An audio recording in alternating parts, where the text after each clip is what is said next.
علیہ وسلم نے اس کے حوالے سے ایک روایت ملتی ہے کہ آپ علیہ السلام نے فرمایا کہ فَإِنَّهَا نِصْفُ الْعِلْمِ تَعَلَّمُوا الْفَرَائِضَ، کہ علم وراثت کو سیکھ لو، یہ نصف علم ہے۔ اور آپ علیہ السلام کی حدیث مبارکہ ہے کہ میں اس دنیا سے اٹھ جاؤں گا اور تمہیں پتہ نہیں چلے گا کہ کس کا حصہ کتنا ہے، یہاں تک کہ دو آدمی اختلاف کریں گے اور وہ طے نہیں کر سکیں گے۔ اور یہ ایک روایت میں یہ بھی ملتا ہے کہ قرب قیامت اس کو بھلا دیا جائے گا، اس مسئلے کو، اور لوگ اس کو جو ہے وہ دوسروں کا حق جو ہے وہ ایک دوسرے سے چھین لیں گے۔ تو قرآن کریم ہمارے اوپر اللہ رب العزت کا ایک بڑا احسان ہے کہ اللہ تعالیٰ نے یہ حصص جو ہے وہ قرآن کریم میں اس کی مکمل ایک تفصیل ہمارے سامنے رکھ دی ہے کہ کسی کو کوئی اختیار نہیں ہے کہ وہ اپنی مرضی سے وراثت کے جو ہے وہ حصے بکھرے کرتا رہے۔ تو اس حوالے سے جو چند ایک چیزیں ہمارے ہاں معاشرے میں پائی جاتی ہیں وہ یہ ہے وراثت کے حوالے سے کہ کچھ لوگ تو ہیں کہ اس کو جو ہے وہ اپنی زندگیوں میں تقسیم کر دیتے ہیں، جبکہ شرعی لحاظ سے دیکھا جائے تو یہ سارا مال جو وراثت کا ہے وہ انسان کے مرنے کے بعد ورثہ میں تقسیم ہوتا ہے۔ اور اسی طرح جو ہے وہ کچھ حضرات ہیں کہ وہ کچھ کو کچھ حصہ دیتے ہیں اور کچھ کو جو ہے وہ حصہ نہیں دیتے۔ اور یہ ایک زمانہ جاہلیت کی رسم ہے کہ اس وقت بھی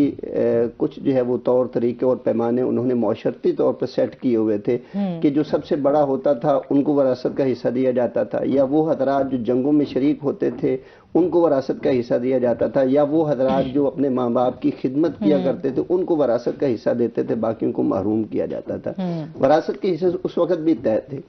لیکن اللہ رب العزت نے قرآن حکیم کو نازل فرمایا تو اس کے بعد اس میں مکمل تفصیل بیان فرما دی کہ بیٹا ہوگا تو اتنا حصہ ملے گا، بیٹی ہوگی تو اس کو اتنا حصہ ملے گا، ایک سے زیادہ بیٹیاں ہیں ان کو اتنا حصہ ملے گا، اور اگر ایک ہی بیٹی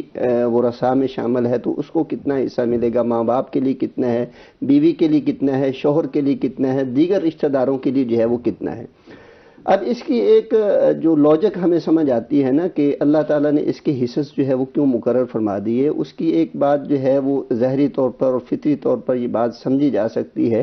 کہ میری ایفیلیشن جو ہے وہ کسی کے ساتھ ہو سکتی ہے، دوسروں کی ایفیلیشن کسی اور کے ساتھ ہو سکتی ہے، میرے نزدیک کوئی معتبر ہو سکتا ہے، کوئی دوسرا بندہ ہے اس کے نزدیک کوئی اور معتبر ہو سکتا ہے کہ وہ انصاف سے بھی کام لے، لیکن اس کے باوجود وہ ممکن ہے تقسیم کے وقت کسی کو کچھ زیادہ دے دے، کسی کو کچھ کم دے دے۔ تو اس لحاظ سے اللہ رب العزت ارشاد فرماتے ہیں کہ لا تدرون ایہم اقرب نفعا، اللہ بہتر جانتے ہیں کہ کون تمہارے نزدیک نفع کے اعتبار سے بہتر ہے، تمہارے والدین ہیں، تمہارے رشتہ دار ہیں، اس لیے اللہ رب العزت نے فریضۃ من اللہ اس کو جو ہے وہ اللہ تعالیٰ نے فرض قرار دے دیا ہے، اور اللہ کی جو تقسیم ہے وہ سوچی سمجھی بھی ہے، وہ علم پر مبنی بھی ہے، وہ حکمتوں پر جو ہے وہ مبنی بھی ہے، لہذا اللہ رب العزت نے جو مقرر کیے ہوئے حصے ان میں جو ہے وہ رد و بدل اگر کریں گے تو وہ صاف ظاہر ہے اللہ رب العزت کے احکامات سے انسان کی روگردانی جو ہے وہ آ جاتی ہے۔ اب یہ سورہ نساء کا جو ہے وہ دوسرا رکوع ہے، آیت نمبر 14 تک اس کی جو ہے وہ تفصیل جاتی ہے اور ڈیٹیل کے ساتھ اس کی جو ہے وہ بحث یہاں پہ موجود ہے۔ تو اللہ رب العزت نے یہ سارے حصص بیان کرنے کے بعد آخری حصے میں یہ بات ارشاد فرمائی ہے کہ تلک حدود اللہ، یہ اللہ رب العزت کی حدود ہیں جو اللہ تعالیٰ نے بیان فرما دی ہیں۔ کون سی حدود؟ کہ کس کو کتنا حصہ دیا جائے گا، کس کا کتنا حصہ مقرر ہے، کیسے وراثت تقسیم کی جائے گی، اور اس کے بعد اللہ تعالیٰ فرماتے ہیں کہ وَمَن يُطِعِ اللَّهَ وَرَسُولَهُ، جو بھی اللہ اور اس کے رسول کی اطاعت کرے گا وہ یقیناً کامیابی کو حاصل کر لے گا، اس کے لیے جنت ہے، نعمتوں بھری جنت ہے۔ اور اس کے بعد جو فرمایا کہ جو بھی اللہ اور اس کے رسول کی نافرمانی کرے گا وَيَتَعَدَّ حَدُودَهُ، اللہ تعالیٰ نے جو حصص مقرر فرمائے ہیں اس میں وہ تجاوز کرتا ہوا نظر آئے گا تو اس کے برعکس اس کو اگر جنت ملے گی فرمایا یہ جہنم میں جائے گا اور وہاں پہ اس کو دردناک عذاب دیا جائے گا۔ تو اس آیت کے اس حصے کو اگر ہم وراثت کے اس کانٹیکسٹ میں دیکھیں تو یہ ساری آیت کا یہ حصہ اس پہ منطبق ہو رہا ہے جو ہم وراثت کی تقسیم کے حوالے سے ہمارا جو ایٹیچیوڈ، ہمارا جو رویہ ہوتا ہے، تو یہاں سے ہم دیکھ سکتے ہیں کہ اللہ تعالیٰ نے کس قدر جو ہے وہ تنبیہ فرمائی ہے، اور پھر جس کا اختیار ہی ہمارے پاس نہیں ہے ہم اس کو اپنے اختیار میں لے لیں تو یہ بڑی جو ہے وہ گھمبیر بات ہے۔ اور جس طرح کہ حدیث مبارکہ میں آتا ہے کہ قیامت کے قریب جو ہے وہ اس کو بھلا دیا جائے گا اس میٹر کو، اور اس کو جو ہے وہ ایک دوسرے سے اس کا حق بھی چھین لیا جائے گا۔ اور ہمارے ہاں اس وقت جو ہے وہ ہر تیسرے گھرانے میں یہ سٹوری معروف ہے کہ وراثت کی تقسیم کے حوالے سے جو ہے وہ نمازی ہیں، پرہیزگار ہیں، مساجد میں ان کی عبادتگاری ہے، مسجدوں کے متولی حضرات بھی ہیں، اور اس کے علاوہ جو ہے وہ وعد و تبلیغ بھی کرنے والے ہیں، لیکن جب یہ میٹر آتا ہے تو اس پہ خاموشی اختیار کی جاتی ہے۔ اچھا، بہت سارے ایسے لوگ دیکھے ہیں میں نے پروفیسر صاحب، بہت سے جو اسپیشلی ہم بچیوں کی بات کرتے ہیں نا، کہ بچیوں کی وراثت کے حوالے سے، تو سم ٹائم تو بچیوں کی شادی بھی نہیں کرتے صرف اسی چکر میں کہ یہاں کا ہمارا جو وراثت ہے وہ کہیں باہر نہ چلی جائے۔ اچھا، پھر بہت ساری ایسے ہیں جو بس یہ میں سمجھتی ہوں جہالت یہ ہے کہ قرآن پاک سے شادی کر دی جاتی ہے، مطلب اس طرح کے کوئی ہتھ کنڈے استعمال کیے جاتے ہیں جس سے جو ہے بیٹیوں کے حق کو اسپیشلی جو ہے نا، بیک ورڈ کے جو علاقے، بیک روڈ کے جو علاقے ہیں، جیسے ہمارے ساؤتھ پنجاب کے جو ہے وہ علاقے ہیں، یہ ان میں یہ رسم جو ہے وہ بڑی عجیب سی ہے نا، یہ قرآن پاک سے شادی کر دینا ہمارے، بلکہ یہ فیچرز جو ہے وہ بنایا گیا، ویڈیوز بنائی گئی، اس پہ اوپر ڈرامے بنے کہ باقاعدہ اس میں جو ہے وہ دکھایا جاتا ہے کہ قرآن پاک سے اس کی شادی جو ہے وہ کی جا رہی ہے۔ تو یہ ساری چیزیں آؤٹ آف وے ہیں۔ اگر ہم مسلمان کہلاتے ہیں تو مسلمان ہونے کا پہلا تقاضا یہ ہے کہ اللہ رب العزت نے جو قانون ہمارے لیے نازل فرمایا ہے ہم اس کی اس طرح تابعداری کریں جس طرح رسول کریم صلی اللہ علیہ وسلم نے ہمیں بتلا دیا ہے طریقہ کار۔ اب اسلام کی جو امتیازی خصوصیات ہیں نا، جو زمانہ جاہلیت سے اس معاشرے کو ممتاز کرتی ہیں، اس میں یہ بیسیکلی یہ بنیادی طور پر وراثت کے حقوق ہیں کہ عملاً طور پر بیٹیوں کو حقوق دیے گئے، بیویوں کو حقوق دیے گئے، والداؤں کو حقوق دیے گئے، گویا کہ اور اس لحاظ سے اگر ہم دیکھیں نا کہ قرآن پاک کے مطالعہ کریں تو عورتیں وراثت میں حصہ لینے والی زیادہ ہیں بنسبت مردوں کے۔ اچھا، ایک کالر ہے ہمارے ساتھ، السلام علیکم۔ وعلیکم السلام، حیات اللہ ہمارے ساتھ موجود ہے میاں والی سے، کیا کہنا چاہیں گے؟ جی، میرا نام صاحب سے سوال ہے کہ جو والدین اپنی بیٹیوں کو اپنی زندگی میں جائیداد سے لاوارث کر دیتے ہیں یا ان کو زمین سے فارغ کر دیتے ہیں تو مرنے کے بعد اس کی اور جائیداد کی یا وراثت کی شرعی حیثیت کیا ہوگی؟ ٹھیک ہے جی، بہت شکریہ کال کرنے کا۔ ہاں جی، اس حوالے سے قرآن حکیم ارشاد فرماتا ہے کہ وَمَنْ خَافَ مِن مُوصٍ جَنَفًا أَوْ إِثْمًا فَأَصْلَحَ بَيْنَهُمْ فَلَا إِثْمَ عَلَيْهِ، کہ اگر ایک آدمی جو ہے وہ وراثت کے معاملے میں ہیر پھیر کر رہا ہے یا وہ اس کو جو وصیت کا اختیار دیا گیا ہے وہ آؤٹ آف رینج اس کی وصیت کر دیتا ہے تو اور اس کو عملاً بھی جو ہے وہ نافذ کر دیتا ہے، یعنی جس طرح قانونی طور پر ہے کہ کاغذات کے ذریعے سے اپنی زندگی میں جو ہے وہ اس کو اتنا دے دیا، اس کو اتنا دے دیا، اس کو اتنا دے دیا، تو قرآن پاک ارشاد فرما رہا ہے کہ اگر تم ہو ڈر کہ وہ وراثت تقسیم کرنے والا کچھ ہیر پھیر کر گیا ہے تو بعد میں جو خیر خواہ لوگ ہیں ان کو جو ہے وہ چاہیے کہ اس میں جو ہے وہ اصلاح کر دے، اس میں حکومت وقت بھی انوالو ہو سکتی ہے، اس میں خاندان کے بڑے افراد بھی اس میں انوالو ہو سکتے ہیں، یا جو بھی سسٹم ہو اس کو انوالو ہو کے اس وصیت کو درست کر دے، اور درست کرنے کا مطلب یہ ہے کہ قرآن حکیم نے جس طرح حصص مقرر کیے ہیں اس طرح اس کی جو ہے وہ تقسیم جو ہے وہ کر دی جائے۔ اب رہی یہ بات کہ زندگی میں ہی کسی کو عملاً جو ہے وہ محروم کر دینا، ایک یہ ہے کہ انسان لکھ کر دے دیتا ہے کہ اس کی محرومی ہے، اس کو کچھ نہیں دیا جائے گا، یا اپنی زندگی میں اس کو جو ہے وہ ڈیوائیڈ کر دیتا ہے۔ تیسری صورت یہ ہے کہ ایسا ماحول کریٹ ہو جاتا ہے کہ جس طرح بچیوں کو یا جس کو وراثت نہیں ملنی ہوتی اسے معلوم ہو جاتا ہے کہ میرا تو کوئی حصہ نہیں یہاں پہ، تو وہ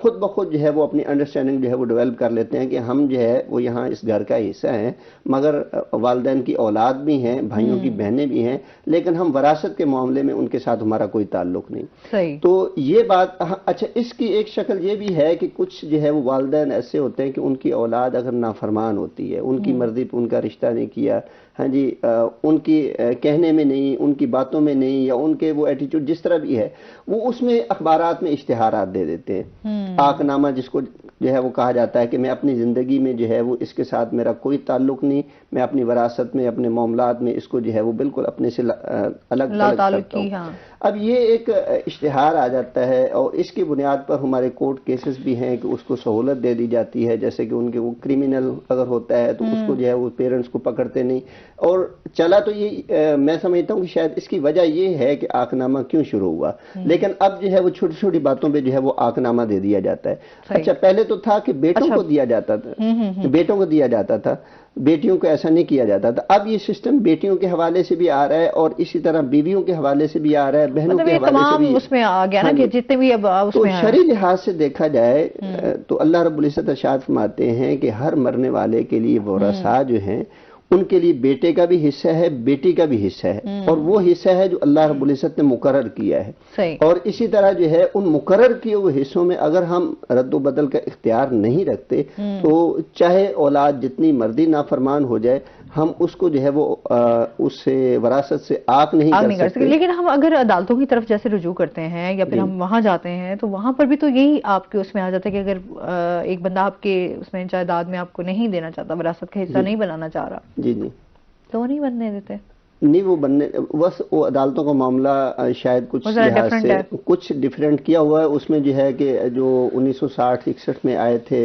ایوب خان کے دور میں کچھ لاز انٹروڈیوس ہوئے تھے، اس میں ہلکی پھلکی تبدیلی کی گئی تھی اور اس کے بعد یہ گاہے بگاہے جو ہے وہ کرتے رہتے ہیں. لیکن قرآن حکیم جو ہے وہ جو فرماتا ہے وہ کلیئر کٹ، اس کا مدعا یہ ہے، اس کا مقصد یہ ہے کہ کسی کو کوئی اختیار نہیں ہے کہ وہ اپنی اولاد کو چاہے وہ پرلے درجے کی نافرمان ہو جائے، وہ ایک بات بھی اپنے والدین کی نہ مانے. اور شاید سننے والوں کو یہ بات بڑی کسیلی محسوس ہو، لیکن یہ ہے کہ قرآن حکیم اس طرح بیان فرماتا ہے کہ اس نے حصے مقرر کر دیے، اس نے ہمیں جو ہے وہ اختیار ہی نہیں دیا کہ ہم اس میں کوئی رد و بدل کر سکے. تو پھر ہم جو ہے وہ کیسے اس کو آگ کر سکتے ہیں، وہ چاہے بیٹا ہو، بیٹی ہو، بہن ہو یا بیوی ہو یا کوئی اور. مطلب ہمارے اسلام میں اللہ کی طرف سے آ گیا تو پھر اس کے بعد جو ہے پیچھے کیا رہ جاتا ہے. اس میں مزید بات کریں گے ناظرین، ابھی ہم نے جانا ہے بریک پہ، ہمارے ساتھ رہیے گا.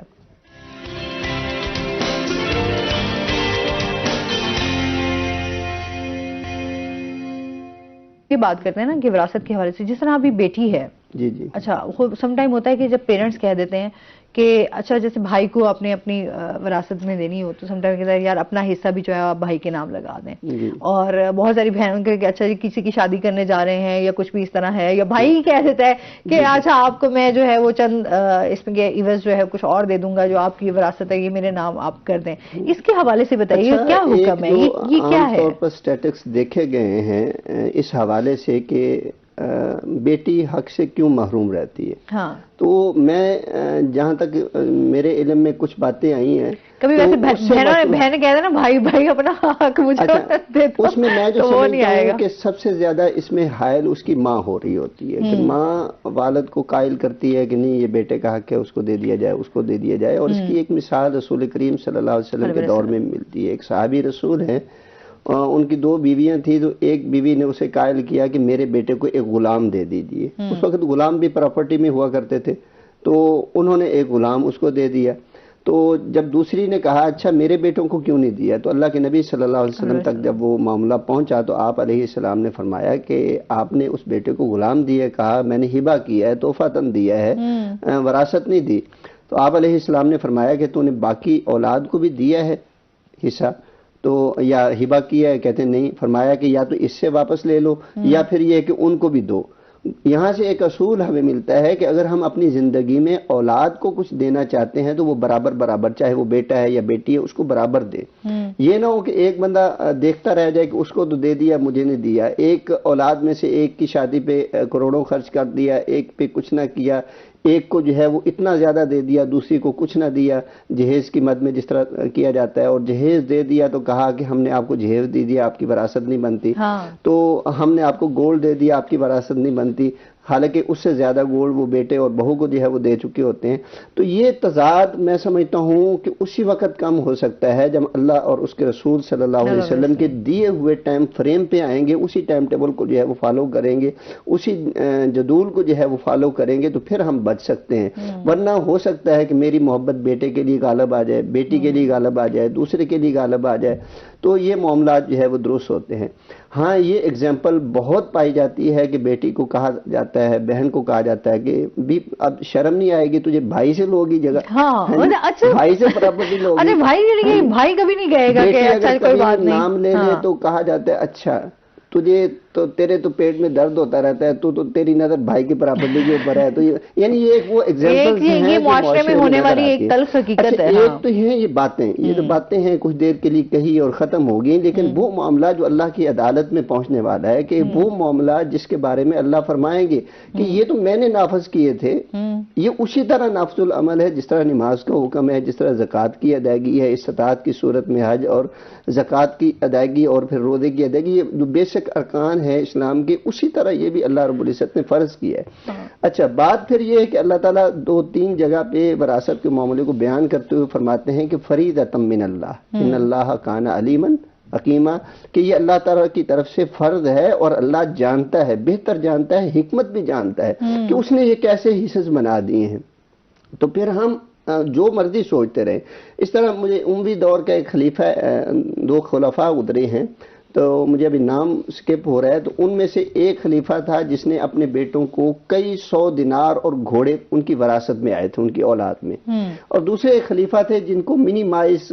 کہتے ہیں کہ 100 دینار سے بھی کم اس کے بیٹوں کو ملے تھے، کوئی سواری نہیں ملی تھی۔ لیکن ایک وقت گزرا اور لوگوں نے دیکھا کہ جن کو سینکڑوں دینار وراثت میں ملے، کئی گھوڑے اور سواریاں جو ہے وراثت میں ملی تھی، وہ کچھ عرصے کے بعد بازاروں میں بھیک مانگتے ہوئے نظر آئے، اور جن کو جو ہے وہ تھوڑی سی وراثت میں چیز ملی تھی وہ بعد میں ہزاروں لوگوں کے اوپر خرچ کرتے ہوئے نظر آئے۔ اچھا، معاملہ تو یہ ہے نا کہ میں سمجھتا ہوں کہ اتنا سارا حصہ جو ہے وہ اس کو چلا جائے گا، میں محروم ہو جائیں گا، یا میرا بیٹا یا میرا وہ محبوب جو بھی ہے وہ محروم ہو جائے گا، لیکن آگے اس کے ساتھ کیا ہونے والا ہے یہ تو معاملہ اللہ کے ہاتھ میں ہے نا۔ اچھا، پھر اگر اس کے اوپر ریسرچ کی جائے کہ کتنے لوگ ہیں جو کسی کی وراثت کو دبا کے بیٹھتے ہیں، وہ آنے والے وقت میں معاشی طور پر کتنے سٹرونگ ہوتے ہیں،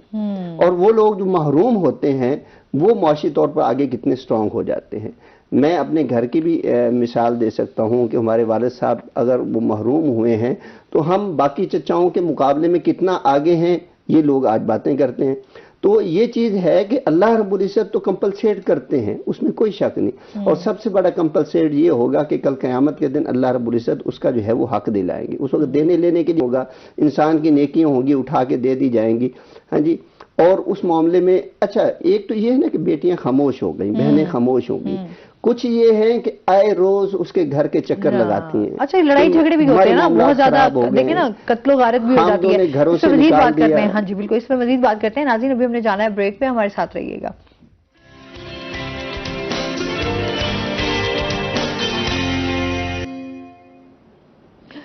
ویلکم بیک ناظرین، اور اس کے ساتھ ہی ہم بات کر رہے تھے جس طرح سے پروفیسر صاحب سے بہت سارے جو ہیں وہ لوگ لڑائی جھگڑے پر اتر آتے ہیں، اور اچھا میں نے تو بہت سارے لوگوں کو ایسے دیکھا ہے جو اللہ معافی دے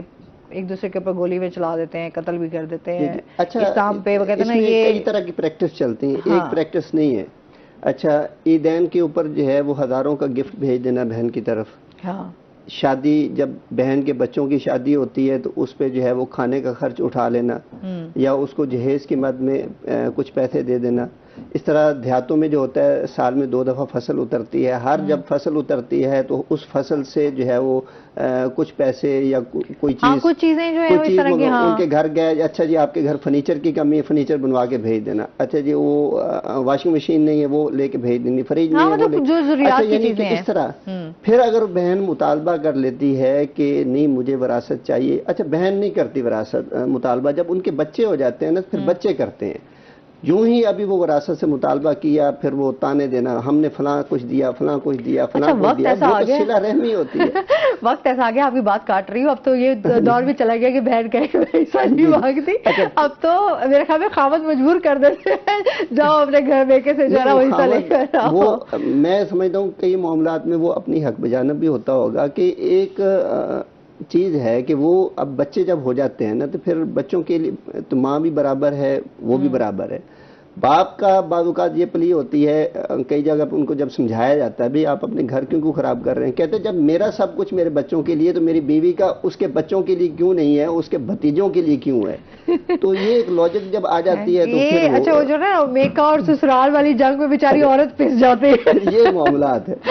اچھا میرے سامنے ایک ایسی پریکٹس بھی ہے کہ بچے ماشاءاللہ بڑے ہو گئے، جوان ہو گئے، ایک کی شادی بھی ہوگی بیٹی کی، بچوں نے کہا اماں یہ ماموں جو ہے وہ ہر دفعہ سال میں 2 دفعہ چیزیں دے کے جاتے ہیں، ان کو کہیں ہمارے جو ہمارا حصہ ہے وہ دیں، زمین بنتی ہے وہ دیں۔ ان کہا بیٹا میں تو نہیں کہہ سکتی۔ بچے جو ہے وہ اکٹھے ہو کے گئے، ماموں کو جا کے کہا، ماموں نے جو ہے وہ ناراضگی، ماموں نے فون کیا بہن کی طرف، بہن کے پاس آ کے تو بچوں کو سمجھاتی نہیں، میرے سامنے آ کے بولو۔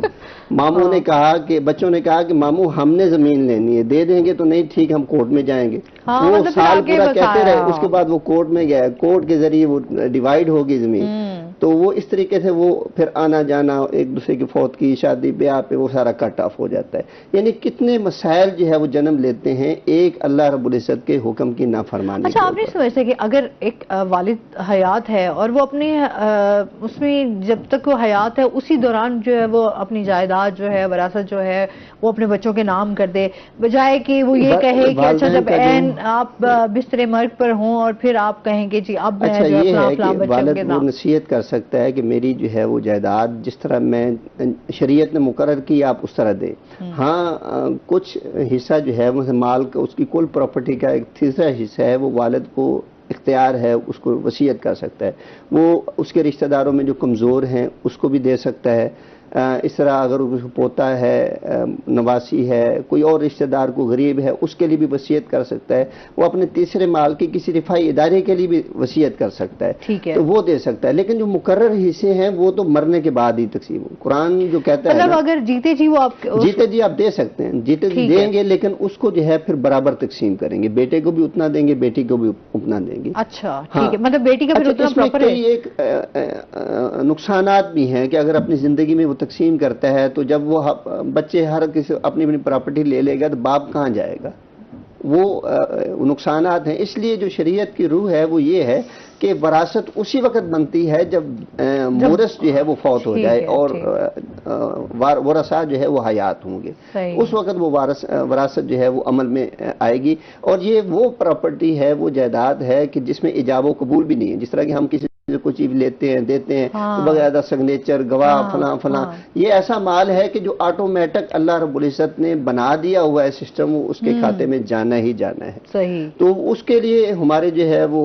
سرکاری ادارے ہیں، جو گورنمنٹ ہے اس کو سرپرستی کرنی چاہیے کہ اس کو ایز جو ہے وہ تقسیم جو ہے وہ کر دیا جائے۔ اب یہ ہے کہ کچھ سسٹم میں آ رہی ہیں چیزیں، اس سے پہلے یہ کیا ہوتا تھا کہ وہ پٹواری جا کے انگوٹھے لگواتا تھا، تو وہ کوئی بھی محلے کی خاتون کو پکڑا، اس سے جا کے اس نے جا کے کہا کہ میں اس کی بہن ہوں، میں اپنے بھائی کو جو ہے وہ اپنی زمین دے رہی ہوں، انگوٹھا لگوا دیا، یا مرے ہوئے کے جو ہے وہ انگوٹھے، یہ بھی میں نے پریکٹس دیکھی ہوئی ہے۔ کتنے لوگوں کے ہم نے کئی واقعات اس طرح کے ہوئے۔ خیر اچھا ابھی تو ہم اللہ معافی دے، اب تو ہمارا یہ حالات ہیں کہ ہم تو یتیم کا بھی جو ہے وہ بھی حق ضبط کر کے بیٹھ جاتے ہیں۔ اچھا کسی غریب کا ہے تو ہم ناجائز قبضہ کر کے بیٹھ جاتے ہیں، بہت سارے لوگوں کا حق جو ہے وہ کھا رہے ہوتے ہیں۔ مطلب بات کر رہا ہوں، پچھلے ایک تصویر وائرل ہوئی اور بہت وائرل ہوئی، اس میں یہ ہے کہ قبرستان پہ میت کو لے کے جا کے کھڑے ہیں اور پیچھے ایک تھوڑے سے فاصلے پہ ایک خاتون کھڑی ہے، اور وہ اس کی جو ہے وہ شیپ اور اینگل اس طرح بتایا ہوا تھا کہ جا بھائی تجھے قیامت کے دن میں نپٹوں گی، دنیا میں تو مانگتی رہی تو اس سے حق تو نے نہیں دیا تو قیامت کے دن نپٹوں گی۔ اور وہ بڑی تصویر وائرل ہوئی۔ ہمارے ایک استاد ہیں بڑے محترم، تو رمضان کے دنوں میں ایک مسئلہ ہوا تھا کہ جی 1 منٹ پہلے اذان ختم ہونے کے بعد روزہ افطار کیا جائے یا اذان شروع ہوتی ہے تبھی روزہ افطار۔ وہ کہتے ہیں کہ میں سمجھتا ہوں کہ ہمارے مسلمانوں کے اندر کتنا جذبہ ہے کہ 1 منٹ کے لیے وہ مر رہے ہیں اور سالوں سے ان کے والد فوت ہو چکے ہیں اور وہ خود حرام کھا رہے ہیں، اپنی بہنوں کی بیٹیوں کی وراثت نہیں دے رہے، اور وہ مانگ بھی رہی ہیں تب بھی نہیں دے رہے، اور یہاں 1 منٹ کے لیے لڑ جھگڑ رہے ہیں۔ تو معاملات جو ہیں وہ جو اسلام جو ہم سے تقاضا کرتا ہے وہ بیسکس کو پہلے اپنائیں، جو فروع چیزیں ہیں ان کو بعد میں اپنائیں، اور یہ بیسکس وہ ہوتی ہیں جن کے بارے میں اللہ رب العزت نے حکم دے دیا ہے قطعی طور پر، اس میں کوئی شک و شبہ والی بات ہی نہیں ہے۔ پھر اس میں تو ہم شاید دنیا میں تو انسان سمجھتا ہے کہ شاید میں بچ جاؤں گا یا میں جو ہے وہ بالکل مجھے کچھ بھی نہیں ہوگا، لیکن ظاہر سی بات ہے اللہ تعالیٰ جو ہے وہ تو دیکھ رہا ہے نا آپ کو آگے بھی تو جا کے حساب دینا ہے۔ مالک یوم الدین کا تقاضا یہی ہے کہ انسان جو دنیا میں مجبور ہے ان کا آخری سہارا یہ ہے کہ کونی اللہ وارث ہے، اور جب انسان یہ کہہ دیتا ہے نا کہ کونی اللہ وارث ہے تو پھر سمجھ لیں کہ اگلے بندے کا